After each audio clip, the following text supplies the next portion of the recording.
आज हम लोग NCERT क्लास 6 हिस्ट्री चैप्टर 2 को पढ़ेंगे। चैप्टर का नाम है आखेट, खाद्य संग्रह से भोजन उत्पादन तक। इस अध्याय के नाम का मतलब क्या है, आइए इसको देख लेते हैं। आखेट का अर्थ शिकार होता है। आखेटक का अर्थ शिकारी या शिकार करने वाला होता है। खाद्य का अर्थ भोजन होता है और संग्रह का अर्थ एकत्रित करना या जमा करना होता है। उत्पादन का अर्थ पैदा करना या उपजाना होता है। तुषार की रेल यात्रा। एक लड़का जिसका नाम है तुषार अपने एक रिश्तेदार की शादी में दिल्ली से चेन्नई जा रहा था। ट्रेन में उसे खिड़की वाली सीट मिल गई। खिड़की वाली सीट पर बैठकर वह ट्रेन के बाहर का नज़ारा देखने लगा। तेज़ी से चलती हुई ट्रेन से उसने देखा कि खेत खलिहान, पेड़ पौधे बड़ी तेज़ी से पीछे की ओर चले जा रहे थे। तभी तुषार के चाचा ने उससे कहा, क्या तुमको पता है, लोगों ने मात्र 150 साल पहले ट्रेन से यात्रा करना शुरू किया था। अपने चाचा की बातों को सुनकर तुषार सोचने लगा, जब लोगों के पास आने जाने के लिए तेज रफ्तार वाली गाड़ियां नहीं होती थी तो क्या वे लोग यात्राएं नहीं करते थे। यही वह लड़का है तुषार जो अपने रिश्तेदार की शादी में दिल्ली से चेन्नई का सफ़र कर रहा था। अगला सब टॉपिक है आरंभिक मानव कौन थे। भारतीय उपमहाद्वीप में जो लोग 20 लाख साल पहले रहा करते थे उन्हीं लोगों को हम आरंभिक मानव कहते हैं। आज हम लोग उन्हें आखेटक मतलब शिकार करने वाला और खाद्य संग्राहक मतलब भोजन एकत्रित करने वाला के नाम से जानते हैं। भोजन का इंतजाम करने की विधि के आधार पर उन लोगों को आखेटक और खाद्य संग्राहक के नाम से पुकारा जाता है। आमतौर पर खाने के लिए वे लोग जंगली जानवरों का शिकार करते थे, मछलियाँ और चिड़िया पकड़ते थे, फल मूल दाने पौधे पत्तियाँ अंडे एकत्रित किया करते थे। अगला सब टॉपिक है आरंभिक मानव एक जगह से दूसरी जगह क्यों घूमते रहते थे। आरंभिक मानव जिन्हें आज हम लोग आखेटक और खाद्य संग्राहक के नाम से जानते हैं, वे लोग कई कारणों से एक जगह से दूसरी जगह घूमते फिरते थे। पहला कारण, आखेटक और खाद्य संग्राहक समुदाय के लोग एक ही जगह पर ज़्यादा दिनों तक रह जाते थे तो आसपास के पौधों, फलों और जानवरों को खाकर समाप्त कर देते थे। इसलिए और भोजन की खोज में इन लोगों को एक जगह से दूसरी जगह जाना पड़ता था। दूसरा कारण, मांसाहारी जानवर अपना शिकार करने के लिए, मवेशी अपना चारा खोजने के लिए एक जगह से दूसरी जगह जाया करते थे। इसीलिए इन जानवरों का शिकार करने वाले लोग भी इनके पीछे पीछे एक जगह से दूसरी जगह जाया करते थे। तीसरा कारण, पेड़ पौधों में फल फूल अलग अलग मौसम में आते हैं। इसीलिए आखेटक और खाद्य संग्राहक समुदाय के लोग उन पेड़ पौधों में लगने वाले फल फूलों की तलाश में एक जगह से दूसरी जगह जाया करते थे। चौथा कारण, पानी के बिना किसी भी प्राणी या पेड़ पौधे का जीवित रहना संभव नहीं है और प्राचीन काल में पानी झीलों, झरनों तथा नदियों में ही मिलता था। कुछ नदियों, झीलों, झरनों का पानी कभी नहीं सूखता था और कुछ झीलों और नदियों में पानी केवल बारिश के मौसम में ही मिल पाता था। तो सूखे मौसम में पानी की तलाश में लोग एक जगह से दूसरी जगह जाया करते थे। आरंभिक मानव के बारे में जानकारी कैसे मिलती है? आरंभिक मानव के बारे में जानकारी कैसे मिलती है? पुरातत्वविदों को कुछ ऐसी वस्तुएं मिली है जिनका निर्माण और उपयोग आरंभिक मानव यानी आखेटक खाद्य संग्राहक समुदाय के लोग किया करते थे। आरंभिक मानव यानी आखेटक खाद्य संग्राहक समुदाय के लोग अपने कामकाज के लिए पत्थरों, लकड़ियों और हड्डियों के औजार बनाया करते थे। इनमें से जो पत्थरों के औजार थे वह आज भी बचे हैं, जिन्हें पुरातत्वविदों ने खोजा है। इनमें से कुछ औजारों का उपयोग फल फूल काटने के लिए, हड्डियां और मांस काटने के लिए तथा पेड़ों पौधों की छाल और जानवरों की खाल उतारने के लिए किया जाता था। कुछ औजारों के साथ हड्डियों या लकड़ियों के मुट्ठे लगाकर भाला और बाण जैसे हथियार बनाए जाते थे। कुछ औजारों से लकड़ियाँ काटी जाती थी। लकड़ियों का उपयोग झोंपड़ी तथा औजार बनाने के लिए किया जाता था। लकड़ियों का उपयोग ईंधन के लिए भी होता था।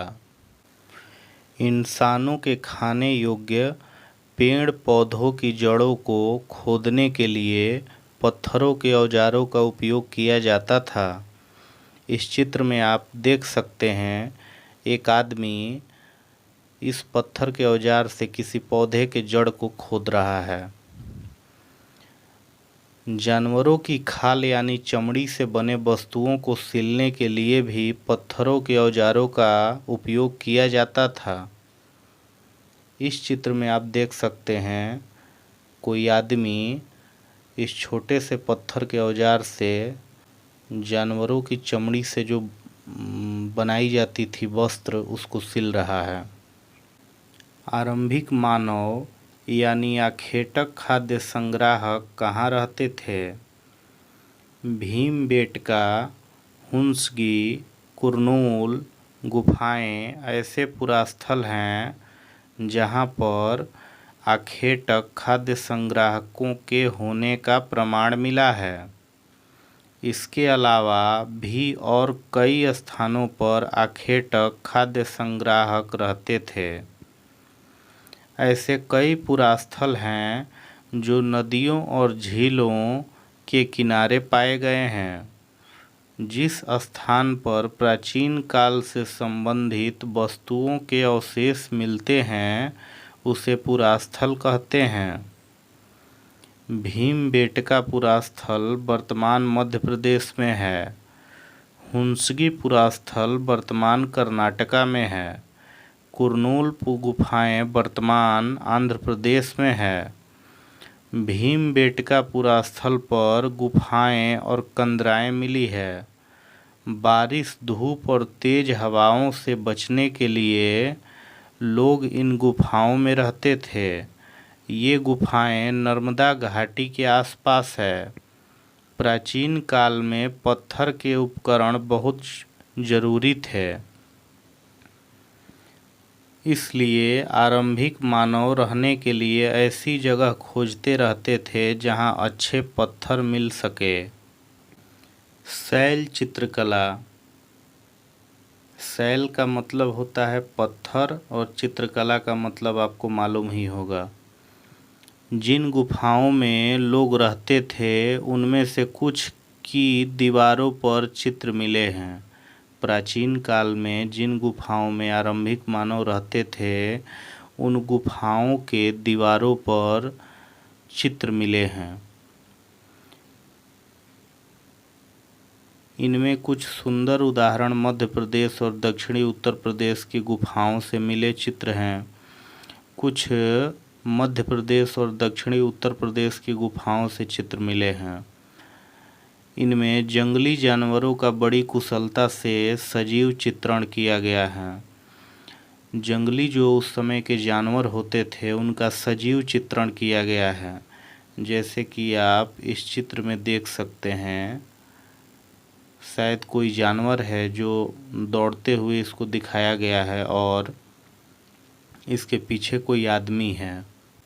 इस चित्र को देखकर आप अंदाज़ा लगा सकते हैं, बिल्कुल ऐसे ही गुफाओं में और पर्वतों के कंदराओं में आरंभिक मानव रहा करते थे। अगला सब टॉपिक है, क्या आरंभिक मानव आग से परिचित थे? कुरनूल गुफाओं से राख के अवशेष मिले हैं। इसका मतलब यह है कि आरंभिक लोग आग जलाना सीख गए थे। उस समय आग का इस्तेमाल कई कार्यों के लिए किया गया होगा, जैसे प्रकाश के लिए, मांस पकाने के लिए और खतरनाक जानवरों को दूर भगाने के लिए। अगला सब टॉपिक है आखेटक खाद्य संग्राहकों का काल, नाम और तिथियां। हम जिस काल के बारे में पढ़ रहे हैं, पुरातत्वविदों ने उनके बड़े बड़े नाम रखे हैं। आरंभिक काल को पुरातत्वविद पूरा पाषाण काल कहते हैं। पूरा पाषाण शब्द दो शब्दों पूरा और पाषाण से मिलकर बना है। पूरा का अर्थ होता है पुराना या प्राचीन और पाषाण का अर्थ होता है पत्थर। यह नाम पुरास्थलों से मिले पत्थर के औजारों के महत्व को बताता है।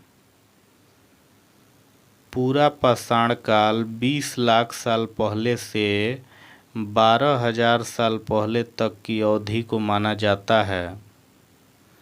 पूरा पाषाण काल को भी 3 भागों में विभाजित किया गया है। आरंभिक पूरा पाषाण काल, मध्य पूरा पाषाण काल, उत्तर पूरा पाषाण काल। मानव इतिहास की लगभग 99% कहानी इसी काल के दौरान घटित हुई थी। जिस काल में पर्यावरण में बदलाव हुए उस काल को मेसोलिथ यानी मध्य पाषाण काल कहते हैं। इसका समय लगभग 12,000 साल पहले से लेकर 10,000 साल पहले तक माना गया है।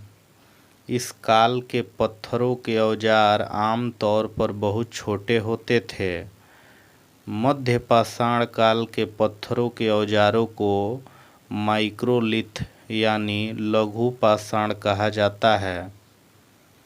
अक्सर मध्य पाषाण काल के औजारों में हड्डियों या लकड़ियों के मुट्ठे लगे मिलते थे।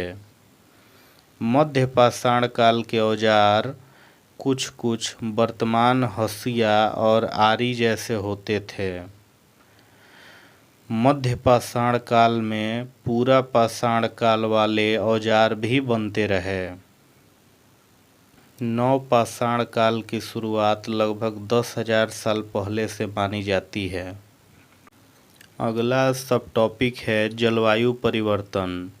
लगभग 12,000 साल पहले पूरी दुनिया की जलवायु में परिवर्तन के कारण गर्मी बढ़ने लगी।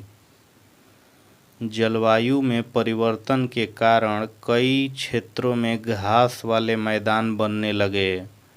इससे घास खाने वाले जानवरों की संख्या बढ़ने लगी। जो लोग इन जानवरों का शिकार करते थे वह भी इनके पीछे पीछे आए और इन जानवरों के खाने पीने की आदतों और प्रजनन के समय की जानकारी हासिल करने लगे। कुछ लोग इन जानवरों को अपने ज़रूरत के अनुसार पालने के लिए भी सोचने लगे। इस काल में मछली भी लोगों के लिए भोजन का महत्वपूर्ण स्रोत बन गई। अगला सब टॉपिक है खेती और पशुपालन की शुरुआत।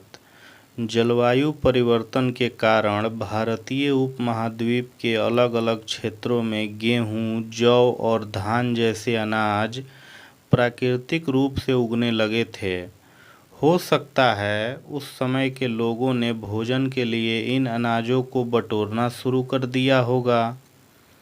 इसके साथ ही उन लोगों ने यह भी देख लिया होगा कि यह अनाज कहाँ उगते हैं और कब पककर तैयार होते हैं। ऐसा करते करते लोगों ने इन अनाजों को खुद से पैदा करना सीख लिया और धीरे धीरे वे लोग किसान बन गए। हो सकता है उस समय के लोगों ने अपने घरों के आसपास चारा रखकर जानवरों को आकर्षित करके पालतू बनाया होगा। कुत्ते के जंगली पूर्वज को सबसे पहले पालतू बनाया गया था। धीरे धीरे लोग भेड़, बकरी, गाय और सूअर जैसे जानवरों को अपने नज़दीक लाने लगे। ऐसे जानवर झुंड में रहते थे और ज़्यादातर घास खाते थे। अक्सर उस समय के लोग दूसरे जंगली जानवरों से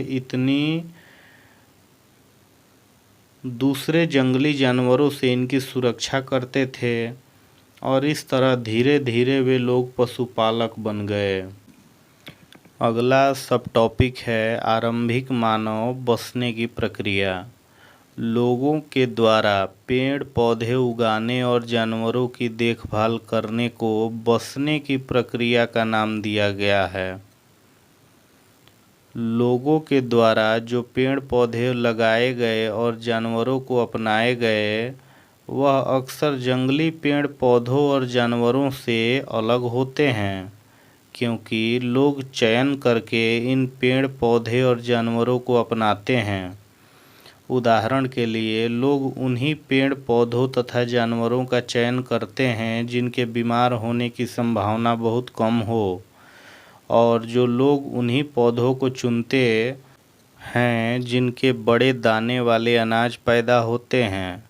ऐसे पौधों के बीजों को संभाल कर रखा जाता है, जिनकी मजबूत डंडी अनाज के पके दानों के भार को संभाल सके और फिर से उगने के लिए उनके गुण सुरक्षित रह सके। प्रजनन के लिए उन्हीं जानवरों को चुना जाता है जो आमतौर पर अहिंसक होते हैं। इसलिए हम देखते हैं कि पालतू जानवर तथा कृषि के लिए अपनाए गए पौधे जंगली जानवरों तथा पौधों से धीरे धीरे भिन्न होते गए। उदाहरण के लिए, जंगली जानवरों की तुलना में पालतू जानवरों के दांत और सींग छोटे होते हैं। समय के अनुसार बसने की प्रक्रिया पूरी दुनिया में धीरे धीरे चलती रही। बसने की प्रक्रिया लगभग 12,000 साल पहले शुरू हुई थी। वास्तव में आज हम लोग जो भोजन करते हैं वह भोजन इसी बसने की प्रक्रिया की वजह से है। कृषि के लिए अपनाई गई सबसे प्राचीन फसलों में गेहूं तथा जौ आते हैं, और सबसे पहले पालतू बनाए गए जानवरों में कुत्ते के बाद भेड़, बकरी आते हैं। इस चित्र में आप भली भांति देख सकते हैं, बड़ा वाला दांत जंगली सूअर का दांत है और छोटा वाला दांत पालतू सूअर का दांत है। अगला सब टॉपिक है एक नई जीवन शैली। किसी पौधे के बीज को बोया जाता है तो इसे विकसित होने में कुछ समय लगता है। इसीलिए प्राचीन काल में जब लोग पौधे उगाने लगे तो उनकी देखभाल के लिए उन्हें एक ही जगह पर लंबे समय तक रहना पड़ता था। पौधों को उगाने की प्रक्रिया में बहुत सारे काम करने पड़ते थे, जैसे बीजों को बोना, फसलों के पकने तक इंतजार करना, सिंचाई करना, खरपतवार हटाना, जानवरों और चिड़ियों से फसलों की सुरक्षा करना इत्यादि। फसलों की कटाई के बाद अनाज का उपयोग बहुत संभल कर करना पड़ता था। अनाज को भोजन के लिए और बीज के लिए बचा कर रखना आवश्यक था। इसलिए उस समय के लोगों को अनाज के भंडारण की बात सोचनी पड़ी। अतः उस समय के लोगों ने अनाजों को सुरक्षित रखने के लिए बहुत से इलाकों में मिट्टी के बहुत बड़े बड़े बर्तन बनाए, टोकरियाँ बनाई और ज़मीन में गड्ढे खोदे। हम लोग अनाज का उपयोग बहुत सारे चीज़ों में कर सकते हैं, जैसे अनाज का उपयोग बीज के भी रूप में होता है। अनाज का उपयोग खाद्य के रूप में होता है, मतलब भोजन के रूप में। अनाज का उपयोग अब तो उतना प्रचलित नहीं है, लेकिन पहले उपहार के रूप में भी होता था। और पहले और अभी भी लोग अनाज को भंडारण भी किया करते हैं। अगला सब टॉपिक है जानवर चलते फिरते खाद्य भंडार। बिल्कुल, जानवर एक चलते फिरते खाद्य भंडार होते हैं। अगर जानवरों की देखभाल की जाए तो वे प्रजनन के माध्यम से अपना संख्या बढ़ाते हैं। साथ ही जानवरों से हम लोगों को दूध और मांस भी मिलता है, जो भोजन का एक बढ़िया स्रोत है। अगर दूसरे शब्दों में कहे तो पशुपालन भोजन के भंडारण का एक तरीका है। अगला सब टॉपिक है आरंभिक किसानों और पशुपालकों के बारे में हम क्या जानते हैं। मेहरगढ़, वर्तमान बलूचिस्तान पाकिस्तान। बुर्जहोम, वर्तमान जम्मू कश्मीर। कुलडीहवा, वर्तमान उत्तर प्रदेश। महागढ़ा, वर्तमान उत्तर प्रदेश। चिरांद, वर्तमान सारण जिला बिहार। दाओजली हेडिंग, वर्तमान दौलतपुर असम। हल्लूर, वर्तमान कर्नाटक। पय्यमपल्ली, वर्तमान केरल। इन सभी जगहों से पुरातत्वविदों को शुरुआती किसानों और पशुपालकों के होने के साक्ष्य मिले हैं। ये साक्ष्य लगभग पूरे उपमहाद्वीप में पाए गए हैं। असल में ये सभी स्थान किसानों और पशुपालकों की बस्तियां थी या नहीं, इसे जांचने के लिए वैज्ञानिक इन जगहों से खुदाई में मिले पौधों और पशुओं की हड्डियों के नमूनों का अध्ययन करते हैं। इन जगहों से खुदाई में अनाज के जले हुए दानों के अवशेष भी मिले हैं। वैज्ञानिक इन अनाज के जले हुए दानों की पहचान कर सकते हैं। खुदाई में इन सभी चीज़ों के मिलने से हमें पता चलता है कि इस उपमहाद्वीप के अलग अलग भागों में प्राचीन काल में बहुत सारी फसलें उगाई जाती होंगी। वैज्ञानिक इन जगहों से खुदाई में मिले जानवरों की हड्डियों को भी पहचान कर सकते हैं। अगला सब टॉपिक है अस्थायी जीवन की ओर। पुरातत्वविदों को कुछ पुरास्थलों पर झोंपड़ियों और घरों के निशान मिले हैं। बुर्जहोम में गर्तवास मिला है। प्राचीन काल में लोग गड्ढे के नीचे घर बनाते थे, जिसे गर्तवास कहा जाता है। गर्तवास में उतरने के लिए सीढ़ियाँ होती थी। प्राचीन काल के लोगों को ठंड के मौसम में गर्तवास में सुरक्षा मिलती थी। पुरातत्वविदों को झोपड़ियों के अंदर और बाहर दोनों ही स्थानों पर आग जलाने की जगह मिली है। हो सकता है लोग मौसम के अनुसार घर के अंदर या बाहर खाना पकाते होंगे। पुरातत्वविदों को बहुत सारी जगहों से पत्थर के औजार भी मिले हैं। इन औजारों में बहुत सारे ऐसे हैं जो पूरा पाषाणकालीन औजारों से अलग हैं। इसीलिए इन औजारों को नवपाषाण युग का औजार माना गया है। इन औजारों में वैसे औजार भी हैं जिनकी धार को और अधिक तेज करने के लिए उन पर पॉलिश चढ़ाई जाती थी। ओखली और मूसल का प्रयोग अनाज तथा वनस्पतियों को पीसने के लिए किया जाता था। आज हजारों साल बाद भी ओखली और मूसल का प्रयोग अनाजों को पीसने के लिए किया जाता है। इसी तरह पूरा पाषाण युगीन औजारों का निर्माण और प्रयोग लगातार होता रहा और कुछ औजार हड्डियों से भी बनाए जाते थे। नवपाषाण युग के पुरास्थलों से कई प्रकार के मिट्टी के बर्तन मिले हैं।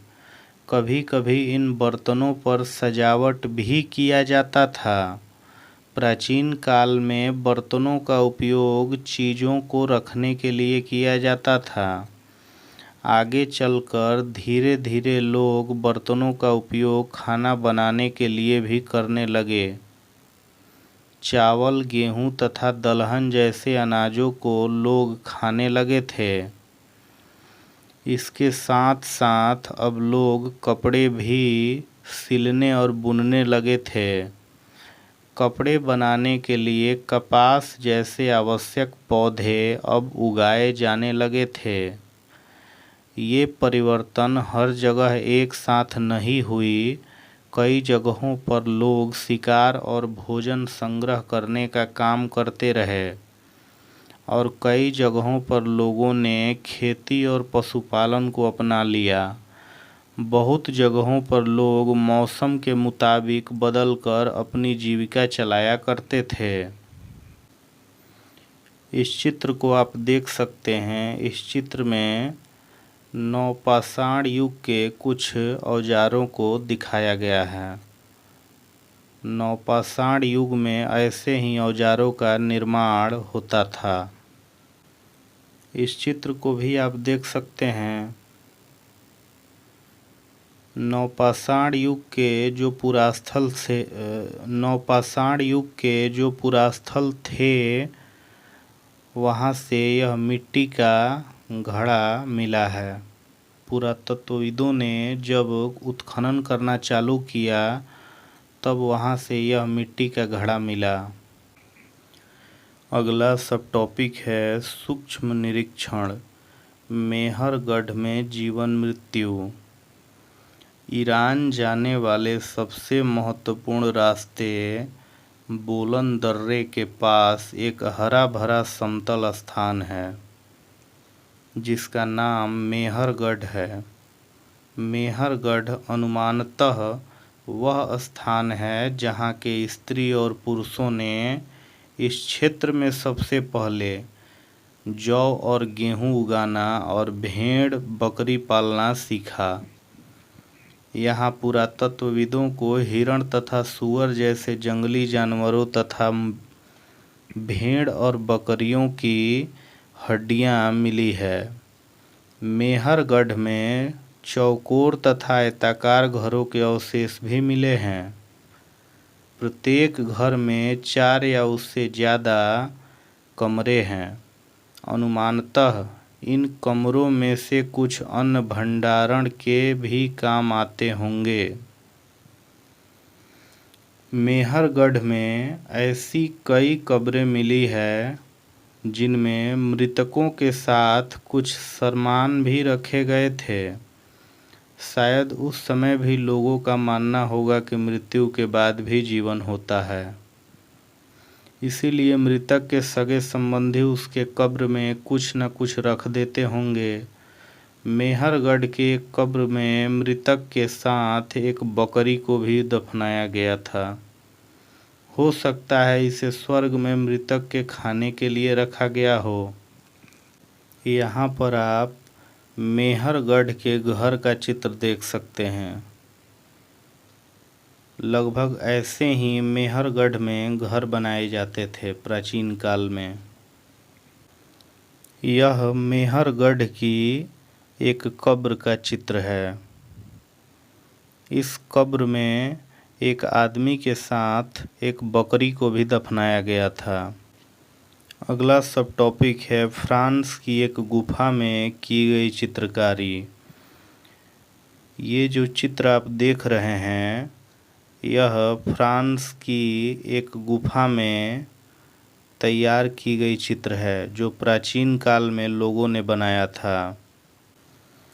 यह चित्र फ्रांस की एक गुफा का है। इस पुरास्थल की खोज लगभग 100 साल पहले 4 स्कूली छात्रों ने की थी। इस तरह के चित्र लगभग 20,000 साल पहले से लेकर 10,000 साल पहले के बीच बनाए गए होंगे।